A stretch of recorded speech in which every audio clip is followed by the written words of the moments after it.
Vamos a hablar, porque tenemos muchas preguntas, con Sergio Schimmel, es secretario de la Cámara Electoral en esta tarde. ¿Qué tal, Sergio? ¿Cómo va? Sebastián, perdón. ¿Qué tal? Buenas tardes, Hugo. Un gusto conversar con usted. Sebastián, votaron, hay 35 millones de personas para votar, ¿no es cierto? Los que no votaron en las PASO, que fueron 25 millones, entiendo, ¿pueden votar ahora? Sí, por supuesto, pueden y deben votar. Hay casi 36 millones porque se han sumado 450.000 en el exterior, que de hecho ya empezaron a votar hace algo más de una hora en la sede de Nueva Zelanda. Y quienes no votaron en las PASO, que son 11 millones de electores de ese padrón, pueden y deben votar en la elección del día de mañana. No importa que no hayan todavía justificado la no emisión del voto, que figuren como infractores, eso es totalmente irrelevante. Correcto. Para que mañana vayan y cumplan con su derecho. Entiendo que votaron 69% del padrón en la elección de las PASO contra el más del 80% histórico de las elecciones nacionales. ¿Eso significa que hay un porcentaje de electores que pueden presentarse siguiendo esa tendencia histórica? Sí, a ver, la tendencia es en la elección general. Tuvimos hasta ahora un 70,4% de participación en las PASO. Es una baja en la tendencia de participación en las PASO comparables, pero es cierto que se espera un incremento de participación. La verdad es que lo veremos al finalizar el día de mañana o cuando termine el escrutinio definitivo. Será de 3, 4 puntos. Ojalá sea un poco más incluso. Correcto. Alejandro Horvat, con nosotros para sumar preguntas, también información. Bueno, muchas gracias por atendernos. Hay muchas dudas respecto de la votación. En las elecciones pasadas, en las PASO, se formaron grandes filas, ¿no? en las escuelas. Ese fue un gran problema y mucha gente decidió irse y no votar. ¿Eso en quién recae? ¿Eso recae en cada distrito, la organización, para que no se formen esas filas? ¿Qué podemos esperar para mañana en ese sentido?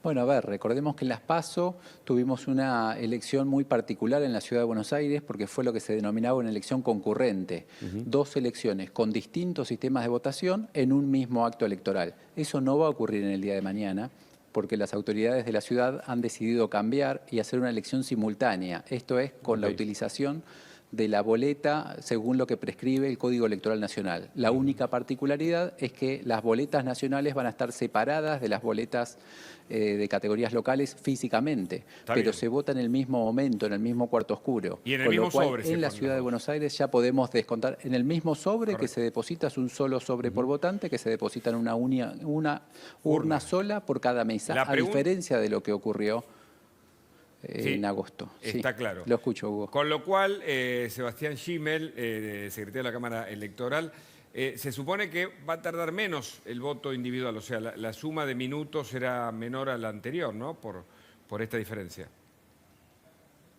Sí, absolutamente. Descontamos que cada elector va a tardar menos, no se van a formar las filas que se formaron en las elecciones primarias e incluso en otros distritos como la provincia de Buenos Aires también el voto va a ser más breve porque el cuarto oscuro tiene mucha menor cantidad de boletas que lo que ocurrió en las elecciones anteriores. Recordemos que había 27 fórmulas presidenciales en las elecciones primarias y vamos a tener solo 5 fórmulas presidenciales en las elecciones del día de mañana.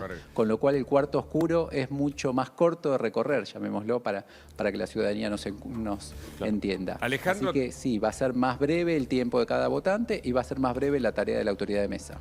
Alejandro, tenés información para agregar, ¿no? Resumida en unos gráficos. Así es, tenemos unas placas, ahí las tenemos en pantalla, documentos válidos para votar, la libreta cívica, la libreta de enrolamiento y el DNI, libreta verde, también puede ser el que es libreta celeste, puede ser el DNI tarjeta. Ojo que no está habilitado, Hugo, el DNI digital. Así que no podemos ir con el celular y mostrarlo. Vamos a tener que ir con alguna de las opciones que acabamos de nombrar. ¿Qué ocurre con quienes necesitan ayuda para votar? Esta es una cuestión muy importante. Va a haber un cuarto oscuro accesible. Puede haber un voto asistido por alguno de los fiscales de mesa y también va a haber un tablero de comunicación. Esto es para la gente que tiene alguna discapacidad y necesita algún tipo de ayuda para emitir su voto. Estos son datos importantes para llevar tranquilidad y también para, digamos, no clavarnos en la urna y tener que dar media vuelta y volver. Volvemos al gráfico anterior porque allí aparecía el documento necesario. Es decir, no se puede votar con DNI digital, ¿no? Que se usa hoy para circular, por ejemplo, Sebastián. Así es, nuestro derecho no tiene una restricción sobre los formatos, salvo que debe ser un soporte físico, por eso no es el DNI digital, porque la autoridad de mesa y los fiscales tienen que poder tener los elementos para comprobar la veracidad de ese documento de identidad, para poder compararlo contra el padrón electoral.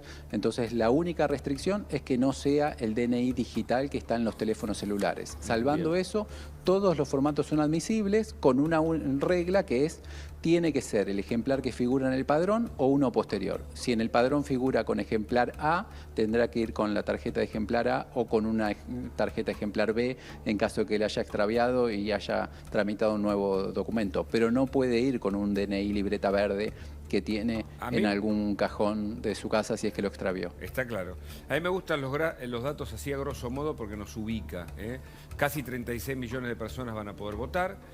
De los 36, solo el 69 votaron en las PASO, esto significa 25 millones de personas. Se supone que esos 11 millones que no votaron, algunos de esos pueden acercarse, conforme a lo que pasó en otras elecciones generales. El voto en blanco.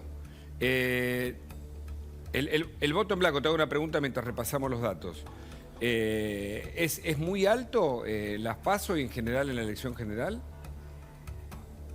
Bueno, a ver, en las elecciones primarias ha estado alrededor del 5% de los votos. Es un porcentaje que históricamente se mantiene en esos números, es un porcentaje, es una cantidad significativa de electores, pero bueno, es una expresión válida para nuestro derecho electoral. Pero sí es importante recordar que en el caso de la elección que tenemos por delante el día de mañana, dado que se elige fórmula presidencial, el voto en blanco no es computado a los efectos de contabilizar si alguna fórmula alcanzó o no el famoso 45% de los votos, o para contabilizar el 40% y la diferencia de 10 puntos. ¿Qué es lo que permite queremos evitar decir? una Los que voten en blanco... Exactamente, los votos en blanco se excluyen de ese total sobre el cual se calculan los porcentajes para ver si hay o no segunda vuelta. De algún modo beneficia a las agrupaciones que más votos obtengan mañana. Alejandro, tenés más gráficos, con algunos datos que aparecían con respecto a los mayores de 70 años. A ver, así es, voto optativo. Esto es importante. Mayores de 70 años pueden ir a votar, como no es obligatorio, como sí lo es para todos los mayores de 18 años. Sí, 16 y 18 es obligatorio. De 18 a 70 es obligatorio. De 16 a 18 no. De 16 a 18 es optativo, lo mismo que con los mayores de 70. Y me quedo con los mayores de 70 porque hay probabilidades de lluvias, luego lo vamos a hablar con el meteorólogo, y a veces las personas mayores prefieren resguardarse y tal vez no ir a votar. Bueno, sepan que lo pueden hacer, en este caso es optativo para ellos. Mientras conversamos con Gimel, nosotros tenemos una pequeña sutileza, Hugo, en ese punto. El voto es obligatorio. Nuestra Constitución Nacional prescribe que el voto es obligatorio y desde la Ley Sáenz Peña esto es un valor. Lo que no tienen los mayores de 70 ni los menores de 18 es una sanción en caso de que no voten. No necesitan hacer ningún trámite. Pero la verdad es que normativamente es obligatorio, no tiene una sanción. Está claro. Después vamos a hablar de la sanción, del troquel, cuánto tiempo hay que tenerlo, porque yo pensé que eran 2 años, creo que son 3 años que hay que sostenerlo, y las posibles sanciones para quienes no cumplan con la ley, que es ir a votar. ¿Qué más? El transporte, importantísimo. Será gratuito mañana durante todo el día. La frecuencia será la misma frecuencia que tiene el transporte, los colectivos, los trenes, los subtes, en los días sábados, que es más alta que la frecuencia de los días domingos. Y esto no incluye a las provincias de Jujuy, porque rechazaron la medida, y Tierra del Fuego, ya que el transporte es de jurisdicción municipal. Pero esto es importante, va a ser gratuito, es decir, no vamos a tener que pagar el boleto, y va a haber una frecuencia similar a la de los sábados, es decir, no vamos a quedarnos media hora, 40 minutos como suele suceder los domingos en la parada del colectivo o a veces esperando el tren. Este es un dato importantísimo y es una medida que es, la verdad, interesante y es muy positiva para que la gente vaya y emita su voto. A ver, entonces... Es muy importante porque todo el Estado toma estas medidas para tratar de facilitar el voto. Hay que, la verdad, que acercar todo lo posible la urna para que los votantes podamos ejercer el día domingo, mañana, el voto en el mayor grado posible. La verdad es que nuestro sistema, la legitimidad de nuestro sistema se basa en la participación ciudadana. Correcto. Lo que tenemos que facilitar desde los organismos del Estado es que la mayor cantidad de ciudadanos y ciudadanas participe, vote y bueno, y aceptemos el resultado de las urnas, que es lo que le da fundamento a nuestra democracia. A ver, vamos a repasar entonces algunas cuestiones del transporte y algunos otros datos. Muy importante. Transporte gratuito durante todo el día de mañana, con la misma frecuencia que durante un día sábado. ¿Puedo votar si no participé en las PASO? Sí. Esto mucha gente se lo pregunta, a ver si podemos volver a la placa anterior. Y la respuesta, por supuesto, es que sí. Vayan a votar, esto es muy importante. A ver si tenemos la placa. Pero esto no, esto no... De hecho, bueno, Sebastián, ¿nos estás escuchando? Sí. Mañana, digamos, se puede ir, Sí. no es que hay una sanción, que tienen que pagar una sanción. ¿Cómo se resuelve esa cuestión?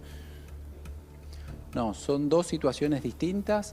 No importa que todavía no haya regularizado la situación con respecto a las elecciones primarias. La elección de mañana es otro acto independiente en ese sentido. Pueden y tienen que votar quienes estén en el padrón, independientemente de que no hayan votado en las PASO. Es cierto con respecto a la elección primaria que quienes no hayan votado y no hayan justificado dentro de los 60 días figuran en este momento como infractores. Hay un sitio de internet que es infractores.padrón.gov.ar que muestra esta situación. Y volviendo sobre algo que mencionaba Hugo, la información que está en ese sitio hace que cada elector pueda liberarse de conservar el troquel.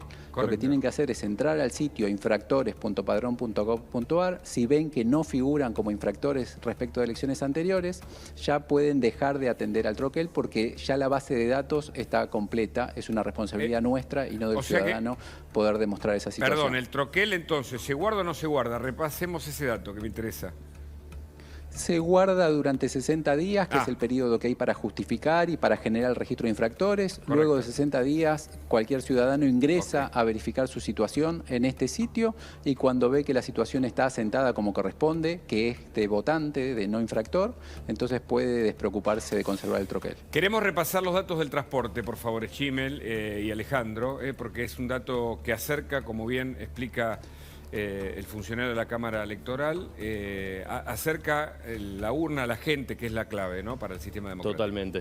El transporte público, Sí, como más allá de un trabajo que se hizo de achicar los circuitos electorales, es muy importante eso que va a informar su compañero acerca de las franquicias de transporte. Por favor, lo escuchamos. Ahora lo vamos a repasar y después te voy a hacer una pregunta, Sebastián, vinculada a qué pasa con la gente mayor, que me han llegado algunos casos que de pronto tienen que votar bastante lejos de la casa, a ver si lo pueden cambiar para votar en una escuela más cerca. El transporte público será gratuito mañana durante todo el día, estamos hablando de subtes, de trenes, de colectivos. La frecuencia, como dijimos, será muy parecida a la de un día sábado, es decir, no vas a estar media hora esperando el colectivo, sino que va a tener mucha mejor frecuencia.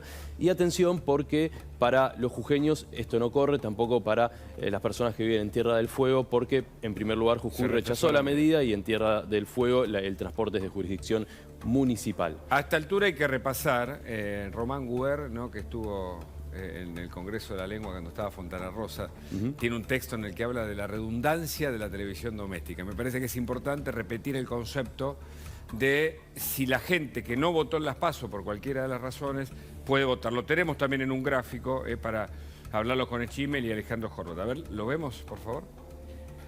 A ver el gráfico. Ahí está. Es muy importante tener en cuenta que son dos cuestiones separadas y todavía tenemos que resolver una cuestión porque no fuimos a votar en las PASO con la obligatoriedad de ir a votar. Los argentinos que están obligados a votar deben hacerlo tanto en las PASO como en las generales, lo que acabo de decir. Esto, digamos, es indistinto a si fuiste o no.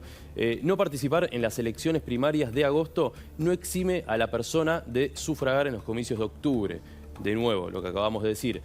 Y la no concurrencia a votar debe justificarse ante la justicia electoral dentro de los 60 días posteriores a la elección. Correcto, correcto. Sé que están haciendo un gran trabajo desde la Cámara Electoral, Sebastián Schimel, y una última pregunta a propósito de ayudar a que la gente se siente inspirada a participar mañana de la elección. ¿Hay expectativa de que vote más gente o el tema de que no se penaliza o se penaliza poco el voto, en este caso para quienes no concurren, es un obstáculo, porque la gente se ha acercado mucho menos en las PASO que en otras elecciones. No, efectivamente hay una expectativa de que vote más gente. Nuestro país se ha caracterizado por una participación electoral alta. Todavía, pese al descenso de las últimas elecciones, de las recientes elecciones primarias, el número de participación es alto, pero la elección de mañana es la que concita o debería concitar mayor atención de la ciudadanía. Es la elección general en la que se elige nada menos que el presidente o la presidenta por los próximos 4 años. Así que la expectativa es que efectivamente, más allá de algún factor climático que pueda ocurrir, vote mayor cantidad de gente que en las elecciones primarias y no por la coerción de una multa, que efectivamente es de un monto bastante exiguo, o de una sanción de no poder hacer trámites por un año o no poder ser designado en empleos públicos, sino por el compromiso con el sistema, por la convicción de que en nuestro sistema el voto es obligatorio y además es parte esencial de la legitimación de nuestras autoridades. Así que sí, hay una expectativa de una mayor participación. Y en términos teóricos, y por qué no prácticos, tenemos acceso como ciudadanos a casi todo, participamos casi únicamente con el voto. Así que, bueno, gracias por este contacto y ojalá que seamos muchos los que vayamos a votar mañana. Un abrazo.